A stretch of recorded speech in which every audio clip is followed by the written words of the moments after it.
The first leg of all 4 quarterfinal matches of the CONCACAF Champions League are in the books. Wednesday, we saw the best result so far from an MLS club with a scoreless draw between Santos Laguna and the LA Galaxy. And the new stars on this team did not waste any time. Jelle Van Dam almost had a dream start in his debut with this header here just seconds into the match. Ultimately, LA featured 5 new starters including Van Dam, Ashley Cole, Nigel de Jong, Emmanuel Boateng, and Dan Kennedy. So now as the series shifts to Mexico, LA will be looking to take advantage of the away goals rule. So who has the edge? Steven Gerrard says that this one is neck and neck. Yeah, I think we're still trying to find 100% fitness. It was a difficult match against a good team, but we're happy with the 0 goals conceded.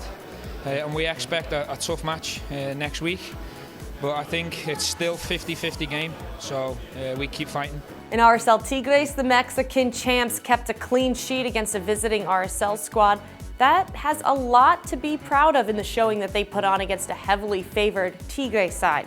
And big kudos here to Nick Rimando for showing that he is the best PK stopper in North America with this save here on Andre Pierre Gignac. What do you think will happen in the second leg matches, which kick off next Tuesday? Let us know. You can hit me up on Twitter or comment below. And remember, tune in to our 3-hour live show, Soccer Sunday Week 1, live on MLSsoccer.com.